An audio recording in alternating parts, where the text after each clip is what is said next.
doit être regardé sous deux angles. Premièrement, la parole. La volonté de Dieu, c'est sa parole. Ce qu'il a dit dans la Bible, c'est ça la volonté de Dieu. Ce qu'il nous a dit dans le message, c'est ça la volonté de Dieu. Nous le voyons dans la Bible, nous le voyons dans le message. Et nous... Heureux ceux qui sont purs dans leur cœur, car ils verront Dieu.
Nous nous approchons de toi au travers du sang de l'agneau. Prions Seigneur que nous puissions avoir par ta grâce un moment particulier dans ta présence. C'est toi qui nous as rassemblés. Prions simplement que tu pardonnes nos péchés. Que tu nous regardes tous au travers du sang de l'agneau. Prends sous contrôle ce moment maintenant, Seigneur. Et viens oindre la parole. Prions et demandons au nom de Jésus-Christ. Amen. Amen.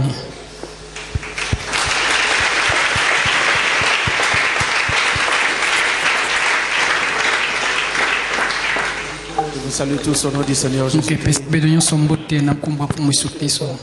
Nous allons nous lever rapidement. Jacques chapitre 5.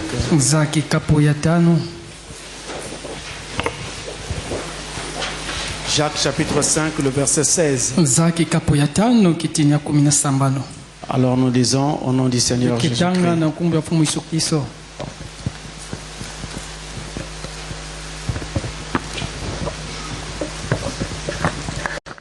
Confessez donc vos péchés les uns aux autres et priez les uns pour les autres afin que vous soyez guéris.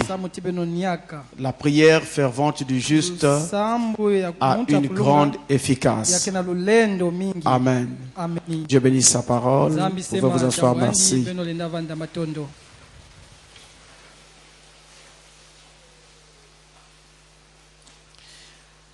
Alors, nous continuons notre petite étude sur la prière efficace, les 5 conditions d'une prière efficace.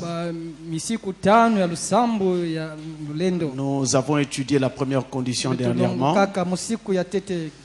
Je disais que c'était plutôt un groupe de conditions. Et dans chaque groupe, nous avons encore des détails. Ainsi, la première condition que nous avons étudiée dernièrement, c'est que si vous voulez que votre prière soit exaucée, vous devez venir dans un état d'esprit équilibré. Ce que nous avons appelé un esprit saint, équilibré. Et pour ce faire, il fallait donc avoir la foi en Dieu. Car celui qui s'approche de Dieu doit croire que Dieu existe et qu'il est le rémunérateur de ceux qui le cherchent. Il fallait avoir de la ferveur. Parce que Dieu ne vous donnera pas ce dont vous n'avez pas vraiment besoin. Mais si vous avez vraiment besoin de ce que vous demandez, il y aura une ferveur dans votre demande. On sentira de la chaleur et vous y tiendrez fermement. Ça deviendra même une passion. Et il fallait aussi prier pour un objet précis. Parce qu'il n'était pas bon d'avoir l'esprit éparpillé. Disons et demandant tout à la fois dans sa prière, cela n'est pas correct. Alors aujourd'hui, nous allons parler sur un deuxième groupe de conditions. C'est donc les prescriptions générales de la Bible. Les prescriptions générales de la Bible. En d'autres termes, lorsque nous nous tenons dans la présence de Dieu et que nous voulons que Dieu nous exauce, nous avons besoin de suivre les prescriptions qu'il a établies dans la Bible. Nous devons regarder à ses ordonnances. Nous devons regarder à ses prescriptions. Et c'est alors que nous aurons l'assurance d'être exaucés. Alors c'est la deuxième condition. Ou si vous voulez, le deuxième groupe de conditions que nous allons donc voir aujourd'hui. Une ordonnance, eh bien, c'est la même chose qu'une prescription dont nous parlons. Ou si vous voulez, du point de vue de la Bible, une prescription est une ordonnance, c'est un décret prononcé par Dieu, c'est un arrêté comme on dirait, c'est une règle que Dieu établit et qui doit être ainsi. Ça doit être respecté, ça doit être suivi tel quel. C'est alors que vous aurez ce que vous demandez à Dieu. Si vous suivez la règle qu'il a établie dans la Bible, ou plutôt si vous suivez les règles qu'il a établies dans la Bible. Alors une prescription, retenez-le, c'est donc une règle établie par Dieu. On va aussi dire que c'est un commandement précis et formel établi par Dieu. Un commandement. Donc dans la Bible on en a plein où Dieu nous dit ce qu'il doit faire et ce qu'il veut que nous fassions pour arriver à telle ou telle grâce, telle ou telle bénédiction. Nous devons respecter ces commandements, ces règles, ces prescriptions. On va encore dire ces préceptes. Alors allons rapidement dans Ésaïe chapitre 28. Ésaïe 28. Nous prenons le verset 9. Et nous allons jusqu'au verset 12. Ésaïe 28. Où il est dit: à qui veut-on enseigner la sagesse? À qui veut-on donner des leçons? Est-ce à des enfants qui viennent d'être sévrés, qui viennent de quitter la mamelle?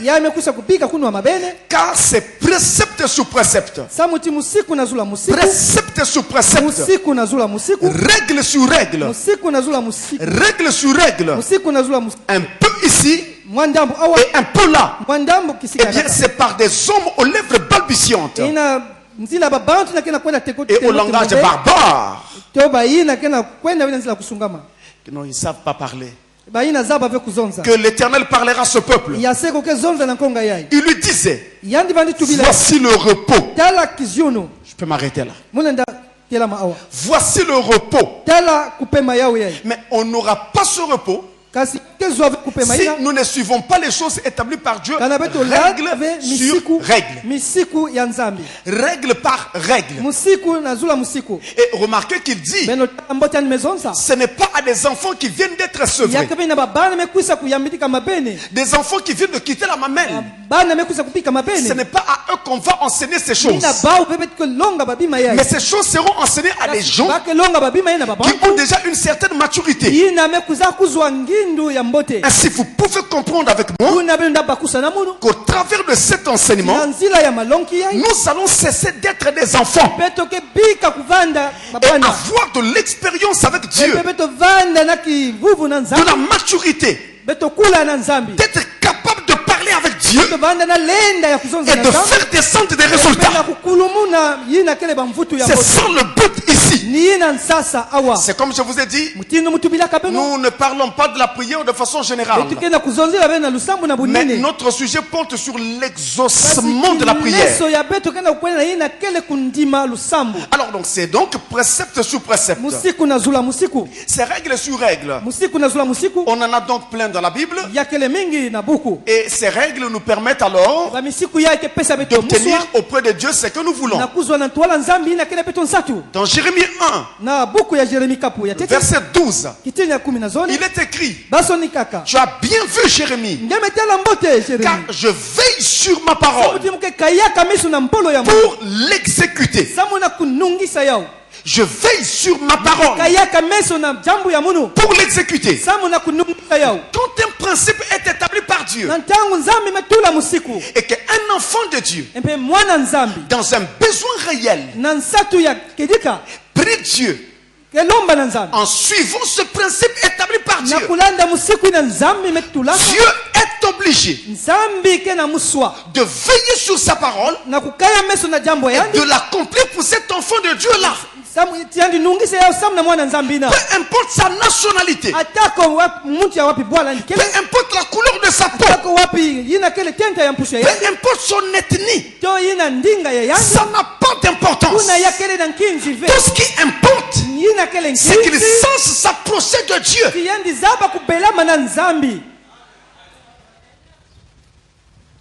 C'est alors qu'il recevra ce qu'il demande. Alors, parmi ces prescriptions que nous avons dans la Bible, il y en a vraiment beaucoup. Mais j'en ai épinglé quelques-unes que je vais partager avec vous ce soir. Première prescription. Demandez un accord avec la volonté de Dieu. Quand vous priez, vous devez venir devant Dieu, présenter une requête. Mais votre demande doit être en accord avec la volonté de Dieu. Nous allons rapidement dans 1 Jean chapitre 5. Le verset 14. Je vais prendre cela à l'écran avec vous pour aller vite. 1 Jean 5, verset 14. Regardez.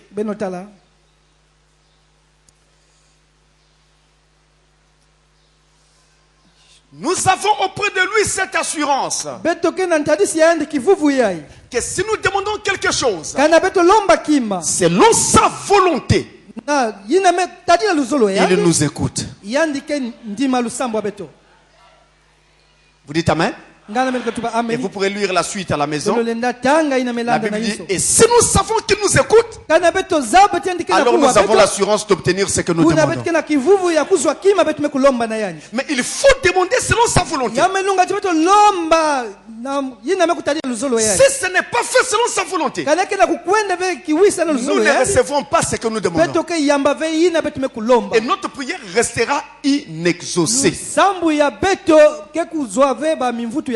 Dieu n'écoute pas une prière. Parce qu'elle est faite par un pauvre. Parce qu'elle est faite par quelqu'un qui pleure. Parce qu'elle est faite par quelqu'un qui est triste. Ou qui croit être triste. Non, ce n'est pas comme ça que Dieu regarde les choses. Dieu n'est pas sentimental. Comme nous autres hommes. Mais Dieu est principe. Si vous suivez ces principes, il vous exauce. Si vous ne les suivez pas, il n'exauce pas. Donc il faut demander selon sa volonté. Mais c'est quoi la volonté de Dieu? La volonté de Dieu doit être regardée sous deux angles. Premièrement, la parole. La volonté de Dieu, c'est sa parole. Ce qu'il a dit dans la Bible, c'est ça la volonté de Dieu. Ce qu'il nous a dit dans le message, c'est ça la volonté de Dieu. Nous le voyons dans la Bible. Nous le voyons dans le message. Et nous savons que c'est la parole de Dieu. Alors si je demande quelque chose, en suivant cela, Dieu va m'exaucer. Parce que ce que je demande est selon sa volonté. Est selon la parole. Est selon la Bible. Est selon le message. Car croyez-moi, le message, c'est la volonté révélée de Dieu pour aujourd'hui.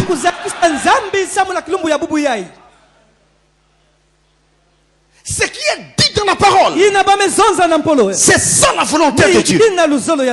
Mais ce que Dieu ne dit pas, ou ce que Dieu condamne, ce n'est pas la volonté de Dieu. Nous ne devons pas demander cela, parce qu'il ne nous répondra pas. Le deuxième volet de la volonté de Dieu, c'est que la volonté de Dieu est une révélation divine, mais personnelle, que Dieu vous donne à vous, mais qui est conforme à sa parole. C'est-à-dire que la parole de Dieu ne condamne pas cela. Dieu te dit une chose à toi dans un songe, par une vision, par une voix intérieure, par une voix audible. Peu importe comment il te le dit, mais il ne le dit pas à tout le monde. Il le dit seulement à toi. Et tu es conscient que la Bible ne condamne pas cela. Et tu sais que la parole de Dieu est en accord avec cela. Alors c'est Dieu qui t'a parlé. Et donc Dieu te l'a dit à toi. C'est un message individuel. Ça ne concerne pas tout le monde. Ça te concerne toi. Ça te l'est adressé à toi. Alors c'est la volonté de Dieu pour toi. Tu peux donc prier Dieu de faire que cela se réalise. Tu es dans sa volonté. C'est sa volonté. Même le diable ne pourra pas arrêter cela. Voilà la volonté de Dieu. Alors si nous voulons être exaucés, nous devons toujours prier et demander en suivant la volonté de Dieu. Dieu peut me dire, je vais t'accorder une grâce. Dans peu de temps, je te ferai rencontrer quelqu'un. Par lui, tu trouveras un travail. Il s'arrête là. Si vous regardez dans la Bible, on ne dit pas. Je prends un cas. Si vous vous appelez William, on ne dit pas dans la Bible que William, en l'an temps, rencontrera un certain monsieur appelé un tel et il aura du travail. Ce n'est pas dit comme ça dans la Bible. Mais et pourtant, l'objet de la voix, on parle du travail. Le travail est conforme à la volonté de Dieu. Dieu dit dans la Bible, l'homme gagnera son pain à la sueur de son front. Donc, en travaillant. Si Dieu me dit que j'aurai du travail, c'est donc en ordre avec la parole. Mais comme dans la Bible, on ne dit pas que William rencontrera en telle année un certain monsieur appelé un tel et il aura du travail. À ce moment-là, cette volonté n'est pas une volonté générale pour tout le monde. C'est une volonté personnelle, individuelle. Elle m'est adressée à moi. Ça ne concerne pas tout le monde. Et maintenant, moi, qui suis concerné par cette volonté, je peux maintenant me mettre à prier Dieu pour lui dire, Seigneur, envoie cet homme. Je l'attends. Vous comprenez? Vous êtes dans la volonté de Dieu. Donc la volonté de Dieu, c'est ce que Dieu vous dit à vous, sans que ce soit contraire à la parole. Et c'est aussi ce qui est écrit dans la parole, la Bible ou le message. C'est ça la volonté de Dieu et que nous devons observer. Deuxième prescription: lorsque nous nous approchons de Dieu, nous devons venir et demander à Dieu d'une façon désintéressée. D'une façon désintéressée. Demander de façon désintéressée. Et non pas dirigé par des désirs charnels. Allons dans Jacques, chapitre 4, le verset 3.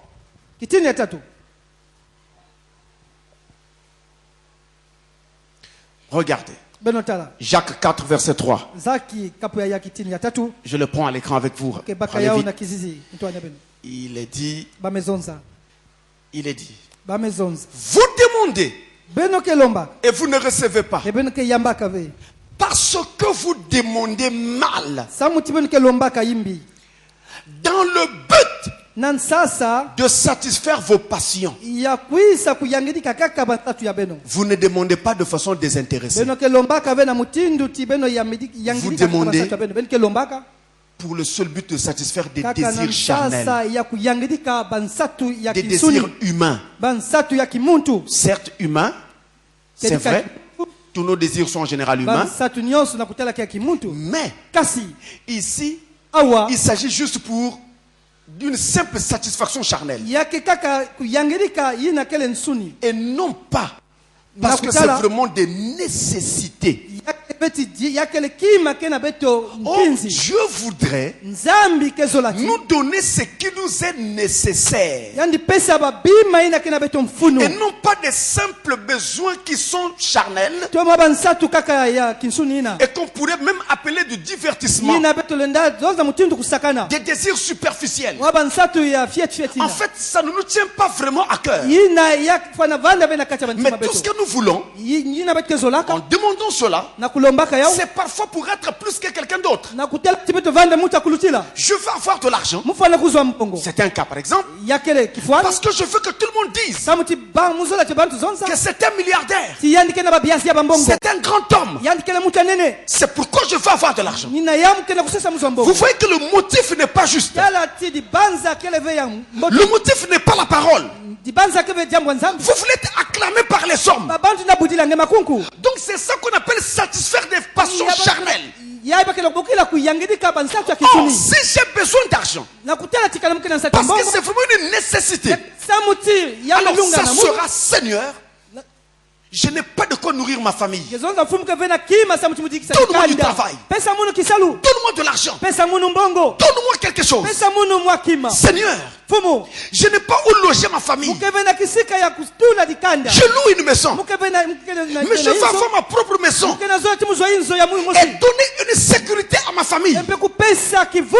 Comme ça, si demain je ne suis plus là, que ma famille ne erre pas. Donne-moi l'argent pour que j'ai une maison. Une maison demande beaucoup d'argent. Mais comme ce que tu demandes est juste, ce n'est pas un simple désir charnel. Cela te sera accordé. C'est ça qu'on appelle demander de façon désintéressée. Non pas juste pour satisfaire des passions. Prenez quelqu'un qui demande un habit à Dieu. Seigneur, je veux avoir un nouvel habit. Pourquoi? Je voudrais que moi aussi les gens me regardent. Le désir est mauvais.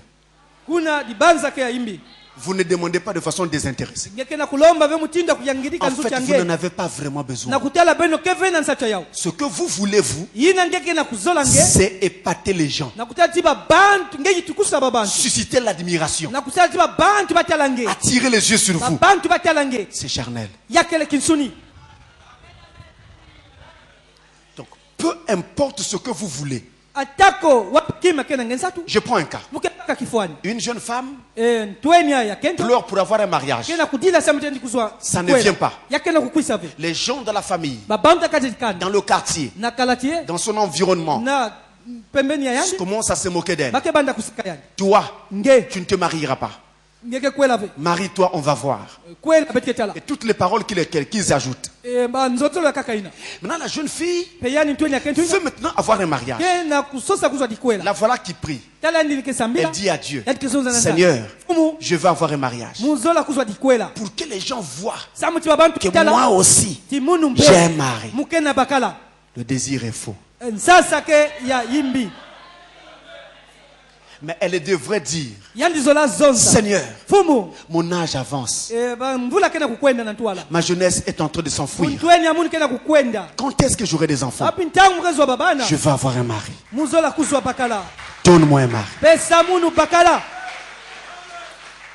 Ou alors, elle doit dire, Seigneur, si je ne suis pas encore marié jusqu'aujourd'hui, c'est parce que j'ai refusé de faire la vie du monde. Comme les filles de ce monde. Voici, on se moque de moi à cause de toi. Parce que j'étais pour choisir toi. Maintenant, toi-même, viens. Ferme la bouche des critiques.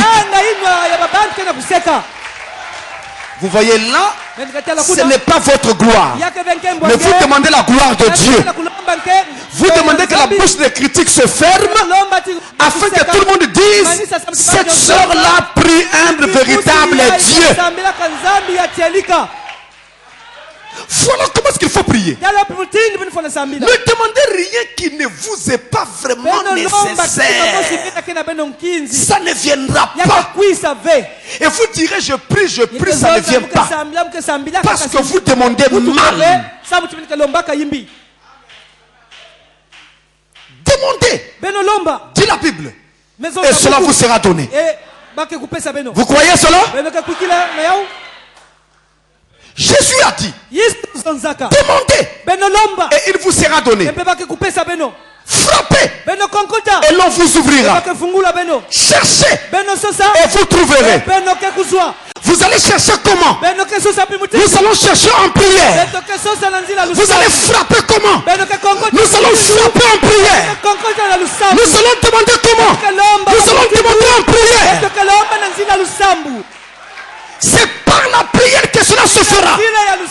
Si je demande et que Dieu ne donne pas, c'est que Dieu n'est plus Dieu. Mais attention, avant de dire que Dieu n'est plus Dieu, vérifie d'abord comment tu as demandé.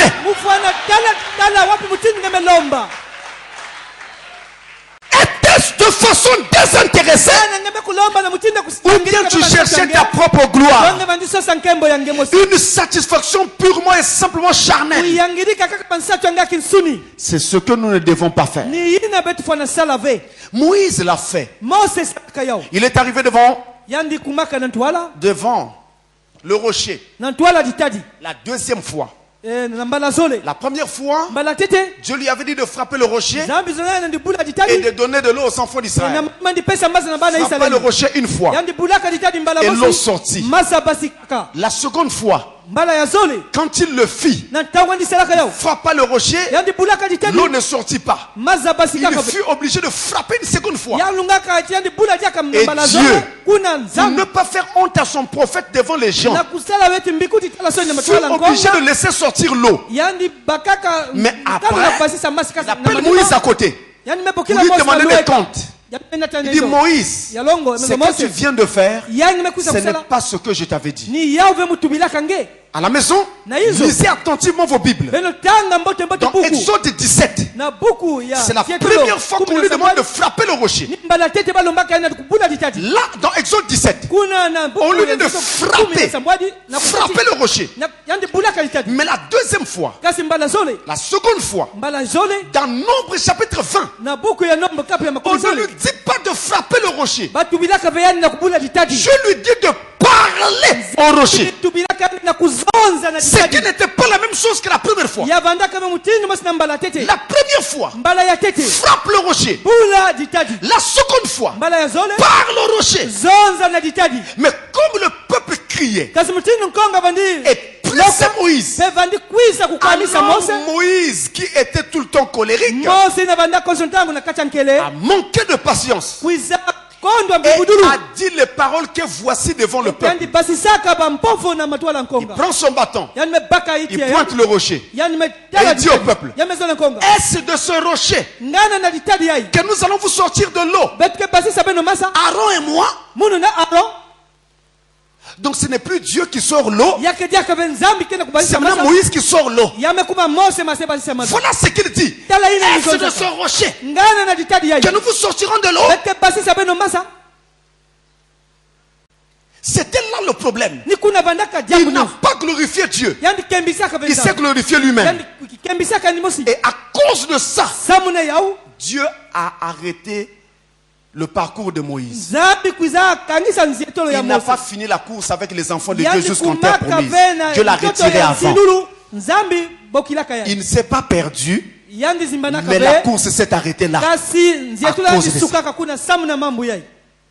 Les fils de Zébédée sont venus voir Jésus. Dans Marc 10, vous regarderez à la maison. Verset 35 à 41. Marc 10. Ils disent à Jésus, Seigneur, nous voulons que tu fasses pour nous ce que nous allons te demander. Il dit, allez-y, demandez. C'est une demande, une prière. Il dit, nous voulons que lorsque tu seras assis sur ton trône, dans la gloire, mon frère et moi, nous puissions être assis l'un à ta gauche, l'autre à ta droite. Jésus s'arrête. Il les regarde et il leur dit, vous ne savez pas ce que vous demandez.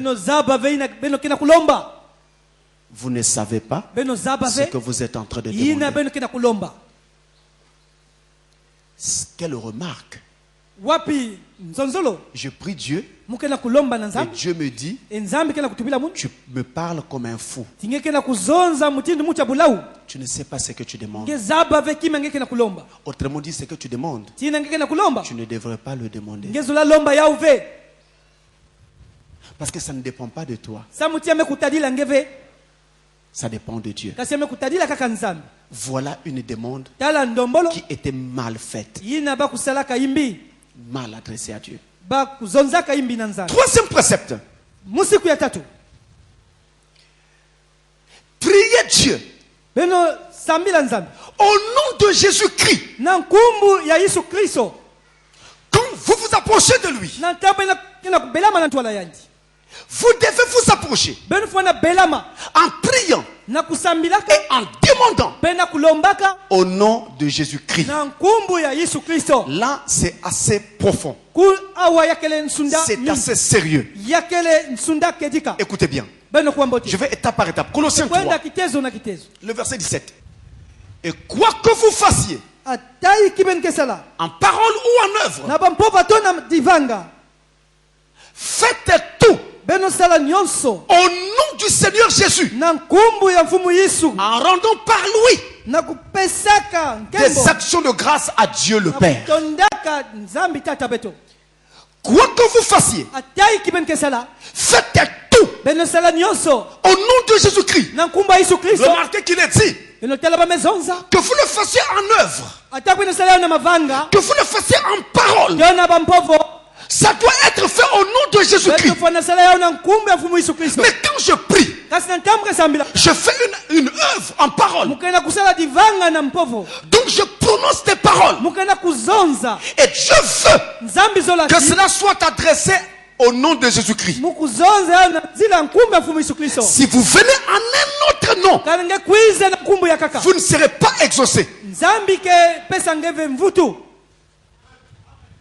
Mais vous devez demander uniquement au nom de Jésus-Christ.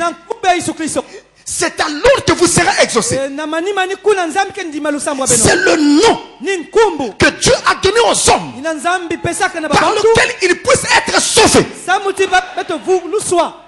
Et Satan le sait. Et Satan n'aime pas ce nom.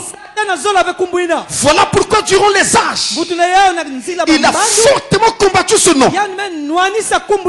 Tout ce que nous faisons et tout ce que nous demanderons en prière doit être fait et demandé au nom de Jésus-Christ. Et écoutez ce qui vient. Dans Jean 15, le verset 13. Jean 15, verset 13. Il est dit. Regardez. C'est cela. C'est Jean 14, verset 13. C'est très important pour moi. Il faut que je le lise. Voilà. Tout à l'heure, je venais de vous dire que le diable a attaqué le nom de Jésus tout au long des âges. Voilà une autre preuve. Voilà une autre preuve. C'est celui qui ne voulait pas que je lise ce passage.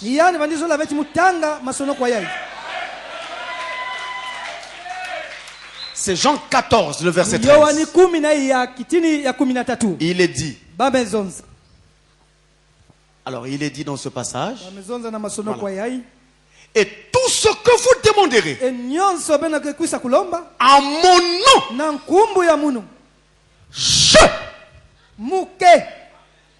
je le ferai. Afin que le Père soit glorifié dans le Fils. Gardez-moi ce passage un instant à l'écran. Regardez bien. C'est pourquoi Satan ne voulait pas que nous le lisions. Regardez. Et tout ce que vous demanderez en mon nom. Il faut demander en quel nom? En son nom. Le nom de Jésus. Mais regardez ce qu'il dit. Tout ce que vous demanderez. Sans exception. J'ai besoin des gens qui peuvent le croire. Il n'y a pas un anneau, il dit sauf ceci. Tout ce que vous demanderez, pourvu que ce soit nécessaire pour toi et pourvu que ce soit la volonté de Dieu. Tout ce que vous demanderez à mon nom, pronom personnel. Et quand il dit je, c'est-à-dire qu'il s'engage à lui-même. Il prend l'engagement d'accomplir ce que vous allez demander. Lui Jésus, il prend cet engagement-là. Vous n'avez pas à trembler. Vous n'avez pas à dire est-ce que ça va arriver. Ton problème à toi, c'est de demander. Le problème de Dieu, c'est de réaliser. Je répète, ton problème à toi, c'est de demander. Le problème de Dieu, c'est de réaliser. Tout ce que vous demanderez. Frère, bien-aimé, arrêtons d'être triste pour rien. Et de marcher malheureux pour rien. Parce que notre Père est roi. Notre Père est le Créateur. La Bible va jusqu'à dire tout l'or et l'argent du monde appartiennent à Dieu. Mais qui est Dieu, mes frères? N'est-ce pas notre Père?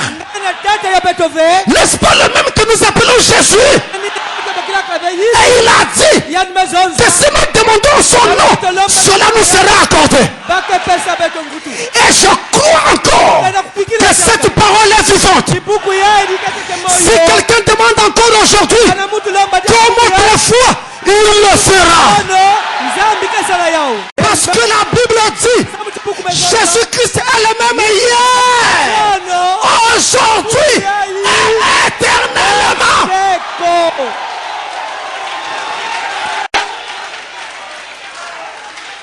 Si je demande et que ça ne vient pas, ce n'est pas ma honte. C'est la honte de celui qui devait réaliser.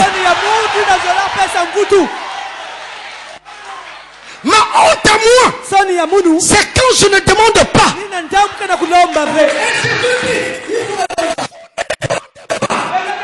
Parce que vous ne croyez pas. Demandez beaucoup afin que votre joie soit parfaite.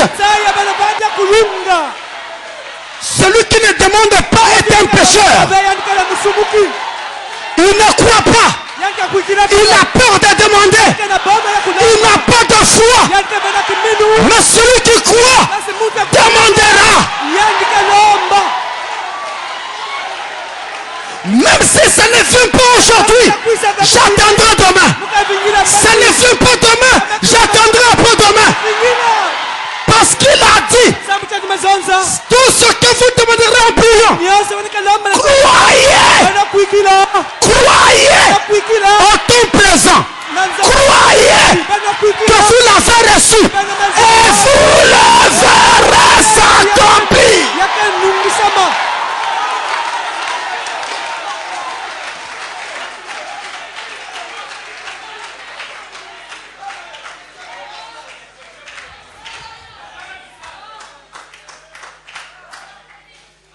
C'est pourquoi Satan ne voulait pas que je le lise. Jean 16, le verset 23. Écoutez cet autre passage. Mes frères, écoutez bien, suivez-moi bien. Jean 16, 23. Il a dit, en ce jour-là,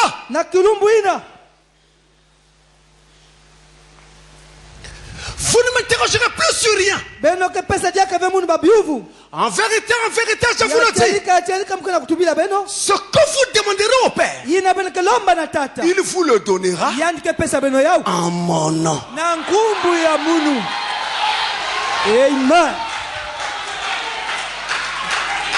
Mes frères, si un homme m'avait dit, je te donnerai, j'ai des raisons d'avoir des doutes. Parce que l'homme est changeant. Mais quand Dieu dit, je te donnerai, c'est qu'il a vu la fin dès le commencement. Et il a décidé de me donner, malgré mes hauts et mes bas, malgré mes faiblesses. Il a dit, je vais te donner. Je te donne quand même. Malgré tes hauts et tes bas, je te donne.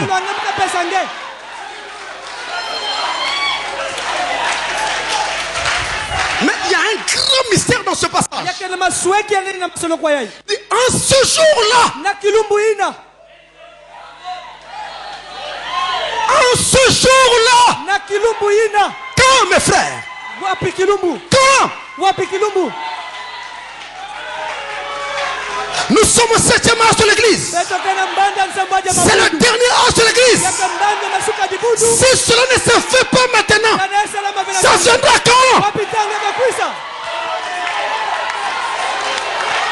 Je ne sais pas si vous comprenez. Ça c'est le dernier âge. C'est la fin des temps. Si ça ne se fait pas maintenant, ça viendra quand? C'est maintenant que nous devons voir Dieu. Alléluia. Amen. Et laissez-moi vous introduire dans le mystère. My God, amen. Laissez-moi vous introduire dans le mystère. C'est qu'avant ce jour-là, nous étions des pécheurs, ennemis de Dieu, éloignés de Dieu, vivant dans le péché. La communion entre nous et Dieu était brisée.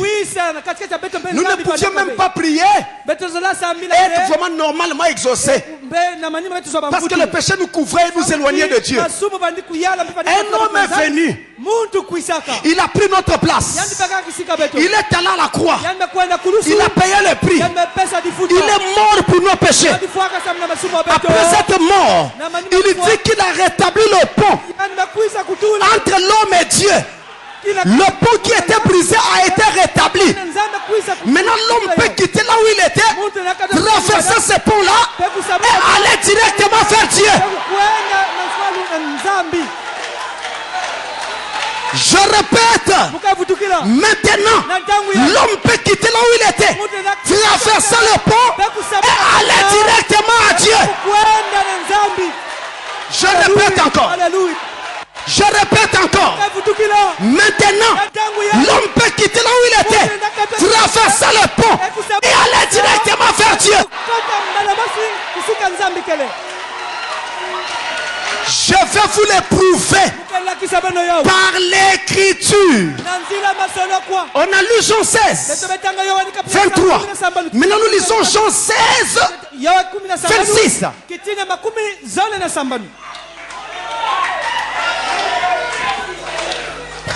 Nous lisons maintenant Jean 16, le verset 26. Regardez, regardez, oh là là, Seigneur. Verset 26, il est dit, en ce jour, vous demanderez à mon nom. Et je ne vous dis pas. Non, je ne vous dis pas que je prierai le Père pour vous. Seigneur, Seigneur, Seigneur. Seigneur, Seigneur, Seigneur. Je ne vous dis pas que moi je prierai le Père pour vous. Oh. S'il ne va pas prier le Père pour nous, qu'est-ce que nous devons faire? En ce jour-là, vous prierez vous-même. Vous pourrez aller directement au Père, parce que le pont est rétabli. Je ne vous dis pas que je prierai le Père pour vous. Je ne prierai pas pour vous. Maintenant, allez vous-même. Est-ce que vous comprenez maintenant ça? Moi qui étais pécheur, moi qui étais loin de Dieu, maintenant on me dit, tu peux aller toi-même devant Dieu. Je n'ai pas besoin de Saint Joseph. Alléluia. Je n'ai pas besoin de Saint Michel. Je n'ai pas besoin de la Sainte Vierge Marie. Je n'ai pas besoin de dire, Sainte Vierge Marie, priez pour moi, pauvre pécheur.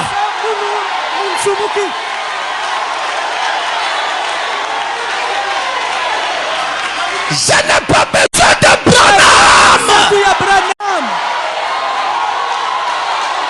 Amen. Yes. Seigneur, Seigneur, Seigneur. Je n'ai pas besoin de Branham. Branham m'a montré le chemin. Maintenant, c'est à moi-même d'aller vers le Père. Je n'ai pas besoin de dire. Je prie au nom de Jésus d'Abraham.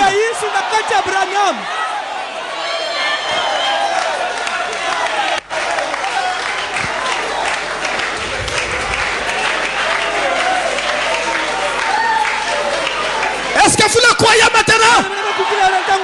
Dieu vous aime.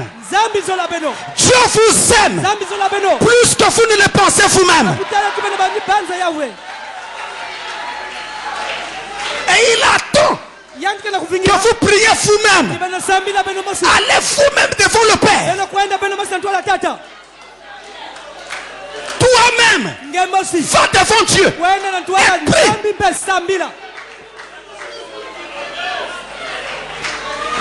Vous voyez, quand je vous disais, nous allons manifester le troisième poule. Mais l'entraînement, c'est maintenant. Ceux qui auront compris que c'est maintenant à eux-mêmes de manifester le feu de Dieu, il faut être entraînés. Et quand ce moment-là viendra, ils n'auront pas peur. Ils vont parler d'un Dieu qu'ils ont déjà vu.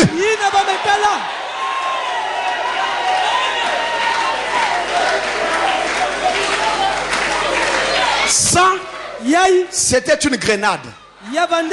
Maintenant, écoutez la bombe.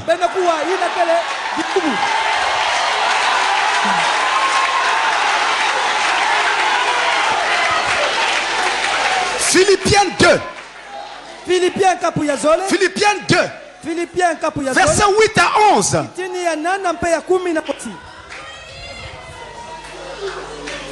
Philippiens chapitre 2. Verset 8 à 11, il est dit. Le passage est déjà à l'écran. Je le lis à l'écran avec vous. Et ayant paru comme un simple homme, il s'est humilié lui-même. Il s'est humilié lui-même, se rendant obéissant jusqu'à la mort, même jusqu'à la mort de la croix.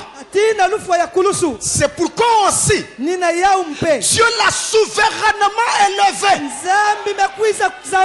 et lui a donné le nom qui est au-dessus de tout nom. Vous entendez ça? Arrêtons-nous un instant là. Ce nom-là, il dépasse même le nom de Jéhovah dans le ciel. Quel est donc ce nom qui dépasse même le nom de Jéhovah? Quel est donc ce nom qui dépasse même le nom de Jéhovah? Si ce n'est le nom de Dieu lui-même.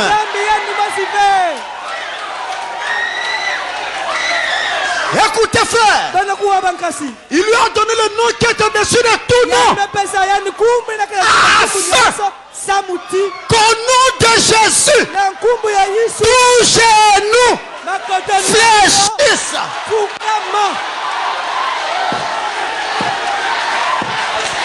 Est-ce que quelqu'un dit Amen? Dans les yeux, dans les cieux, sur la terre et sous la terre.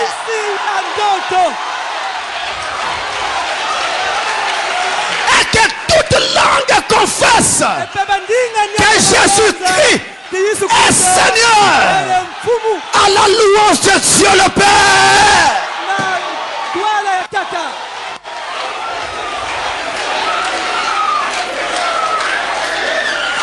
Le nom que vous avez, le nom que je prêche, ce nom-là est au-dessus de tous les noms. Il n'y a aucun démon qui peut résister devant ce nom. Frère, ça dépend où vous croyez ou vous ne croyez pas. Si vous ne croyez pas, vous n'aurez rien. Mais si vous croyez, vous aurez quelque chose. Amen. Pendant longtemps, vous n'avez pas cru et vous n'avez rien eu. Maintenant, croyez. Alléluia. Le nom que vous tenez, le nom que vous avez, vous ne pouvez pas échouer avec ce nom. Oh Seigneur. Frère madame dit, le nom de Jésus est comme le bâton de Moïse.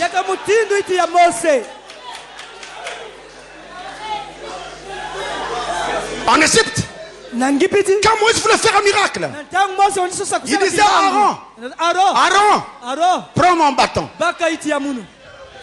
Et qu'il n'y ait plus, qu'il n'y ait des mouches sur l'Égypte. Les mouches apparaissent. Aaron, prends mon bâton. Aaron, prends mon bâton.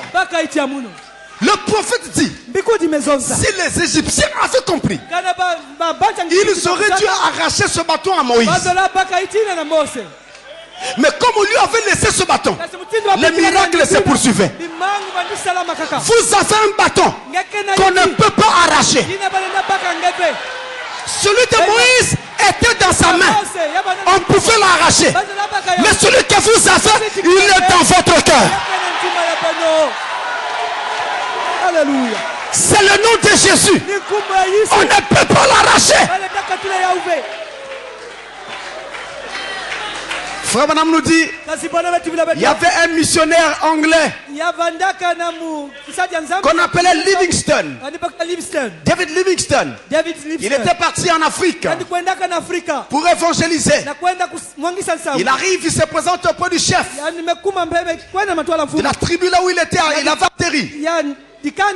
Alors il dit, il faut qu'on signe d'abord une alliance. Et après tu pourras rentrer dans la forêt prêcher aux indigènes. Parce que si tu rentres sans cette alliance, ils te tueront. David dit d'accord. Et comment ils ont fait l'alliance? Eh bien ils ont pris un verre. Le chef nègre a coupé sa veine, a versé du sang dans le verre. David aussi a coupé sa veine, a versé du sang dans le même verre. Ils ont remué. Le chef a bu la moitié et David a bu l'autre moitié du sang.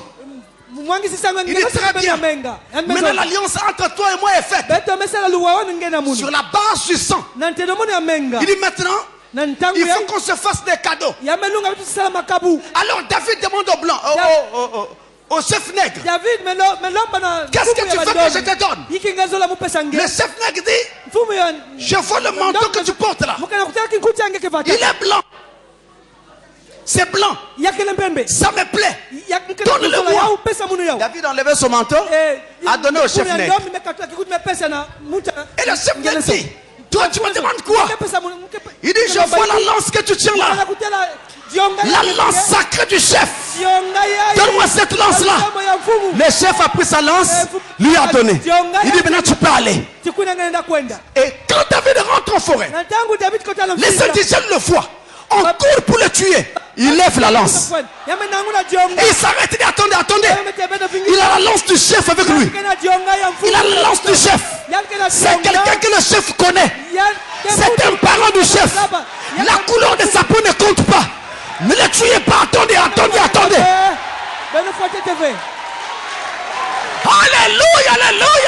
Amen. Nous étions pécheurs. Nous étions étrangers à Dieu. Et que nous sommes allés vers lui. Lui est venu vers nous. Il fallait qu'il y ait une alliance. L'alliance est faite par le sang. Et il a répandu son sang sur le bas du calvaire. Maintenant il fallait faire des cadeaux. Alléluia. Nous avons dit à Dieu, qu'est-ce que tu veux qu'on te donne? Jésus nous a dit, je vais prendre ta robe du péché. Elle est blanche, mais c'est ta propre justice. Donne-moi cette robe là. Il a pris ça sur lui. Et nous, qu'est-ce qu'il nous donne? Il nous a donné Marc 16. Le nom de Jésus. À mon nom, vous chasserez les démons. Maintenant, partout où vous allez, levez seulement le nom de Jésus. C'est la lance sacrée du chef. C'est la lance sacrée du chef.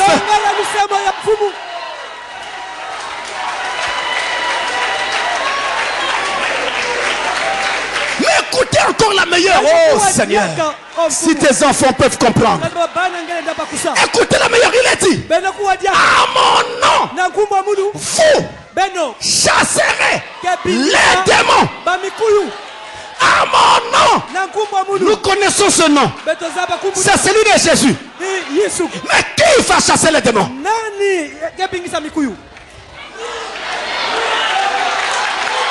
Jésus ne dit pas. Jésus ne dit pas. À mon nom, je chasserai les démons. Non. Vous.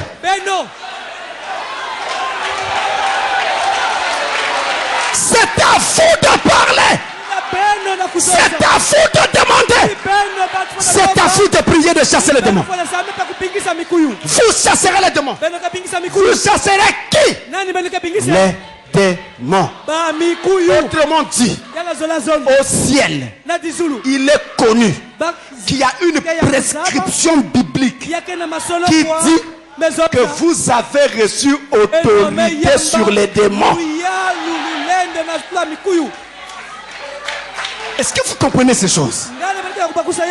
Maintenant, vous pouvez les chasser. Et je dois vous dire, prier au nom de Jésus est une chose difficile. Il ne s'agit pas de dire au nom de Jésus, au nom de Jésus, au nom de Jésus. Ça, c'est les pentecôtistes qui le font. Le nom de Jésus n'est pas un bruit.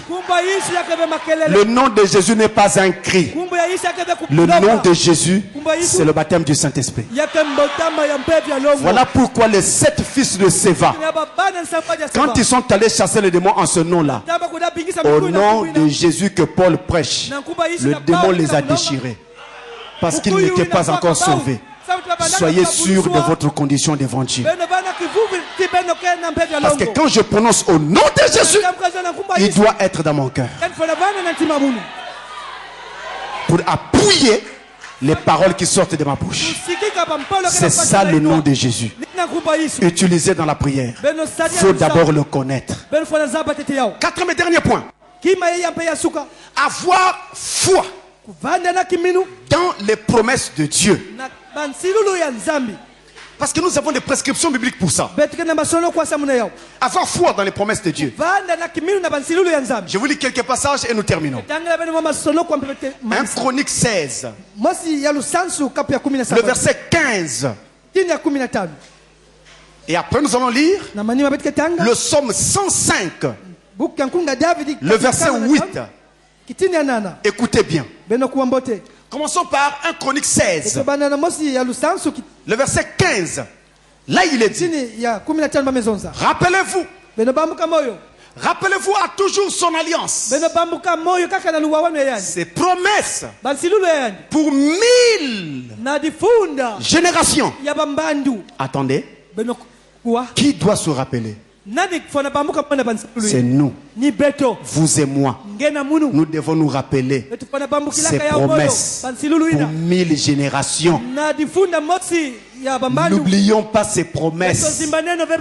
Parce que quand nous prions, c'est sur la base des promesses qu'il faut prier. Donc nous devons nous rappeler les promesses de Dieu. Par rapport à votre situation, cherchez dans la Bible une promesse qui va avec. Accrochez-vous là et priez sur cette base. N'est-ce pas? Allons-y. Psaume 105. Le Psaume 105, le verset 8. Je termine. Il est dit. Il est dit. Suivez bien. Il se rappelle à toujours son alliance, ses promesses pour 1000 générations. Cette fois-ci, qui se rappelle, c'est Dieu. Ce n'est plus nous, c'est maintenant lui.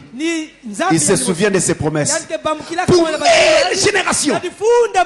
Nous nous rappelons C'est une prescription pour nous. Mais il y a aussi une prescription pour Dieu lui-même.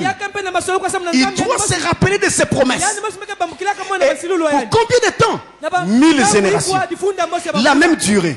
Alors frère, ne soyez pas impatients. Regardez. Dans la Bible, une génération est égale à 40 ans. Dans la Bible. Dans le monde séculier, une génération est égale à 12 ans. Mais dans la Bible, c'est 40 ans. Nous parlons de la Bible.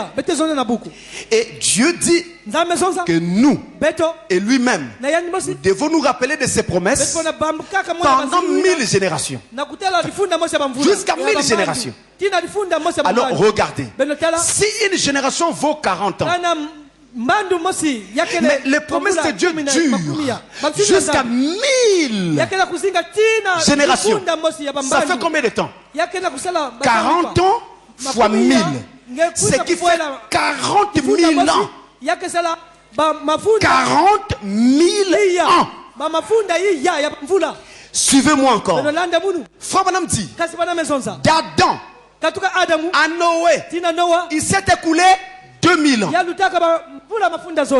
De Noé à Jésus, il s'est écoulé 2000 ans. Ça fait 4000 ans déjà. De Jésus à nos jours, il s'est écoulé 2000 ans. Ça fait 6000 ans. On n'a pas encore atteint 40 000 ans. Nous sommes à peine encore autour de 6000 ans. Autrement dit, nous sommes encore dans les délais. Alléluia.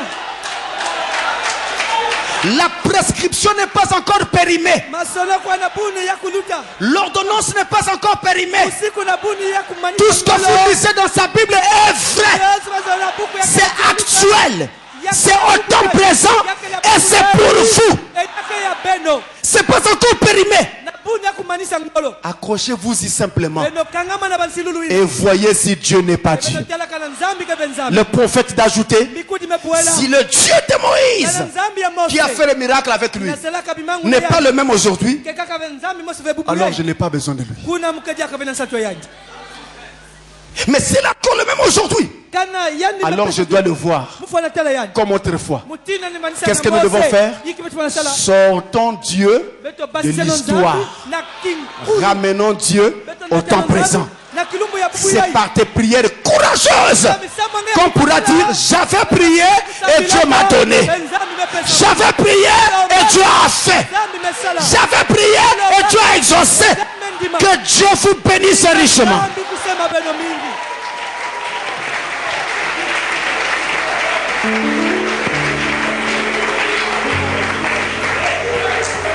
Nous nous remettons à Dieu. Priez en suivant les prescriptions de la Bible. Les prescriptions générales de la Bible. C'est ce que nous devons suivre. Et je vous ai montré les particulières, les principales. Les principales prescriptions.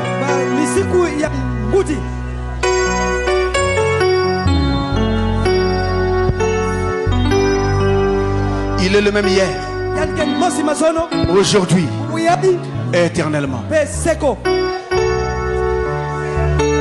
Il ne faillit jamais. Il ne faillit. Non, Jésus ne faillit. Pour 1000 générations. Le long. Je veux le répéter. En Jésus ne faillit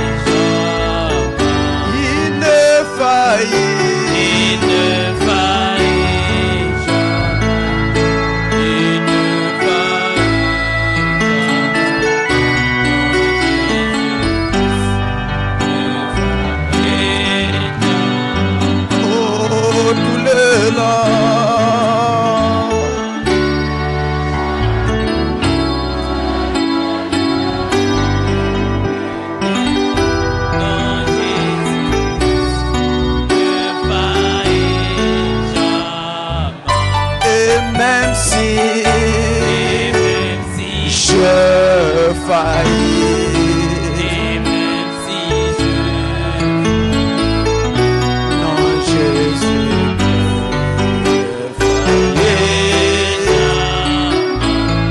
tout le long, je veux que chacun parle au Seigneur. Parlez au Seigneur. Parlez-lui. Parlez-lui. Il a dit, je ne vous dis pas que je prierai le Père pour vous. C'est à vous-même d'aller devant le Père, de parler directement au Père.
Nous allons prier.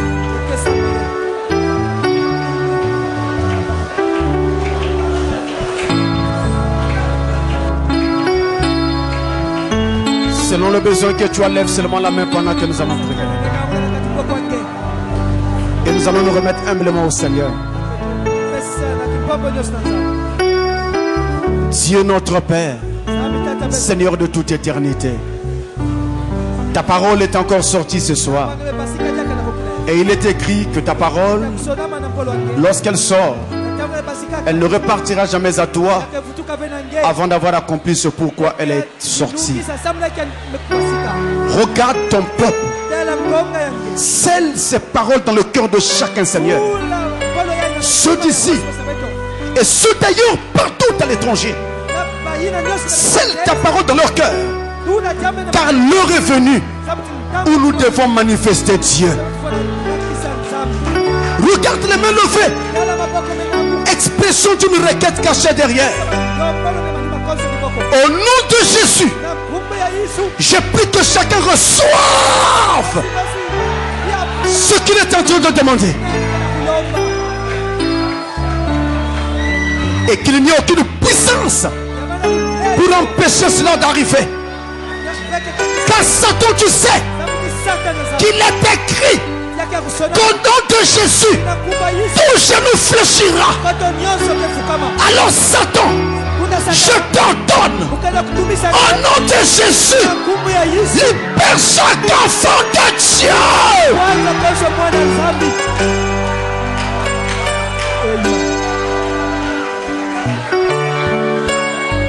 Dieu tout-puissant, regarde alors la main qu'elle a fait.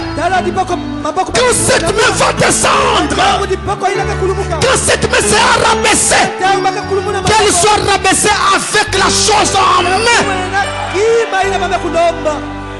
Au nom de Jésus-Christ, le nom par lequel il a été dit, tout ce que vous demanderez au Père en mon nom, je le ferai. Amen. Amen.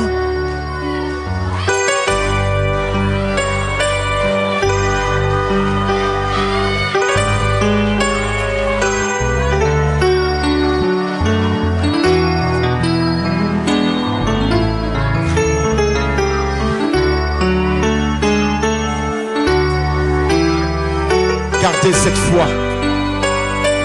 Gardez cette foi. Et allez avec cette foi. Et n'oubliez pas que Jésus-Christ est le même hier, aujourd'hui et éternellement. Amen. Alors pour racheter le temps, les diacres vont nous aider à sortir là-bas.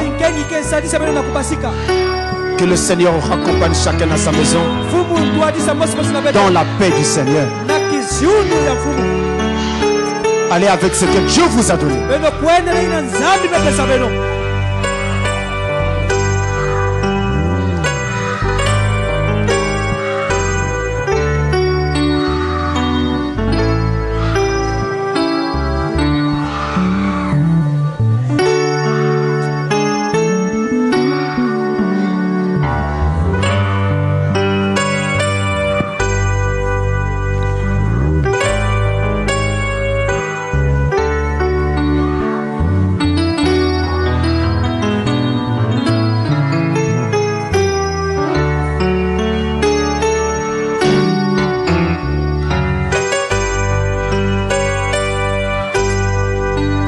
Nous nous levons pour sortir. Que Dieu vous bénisse.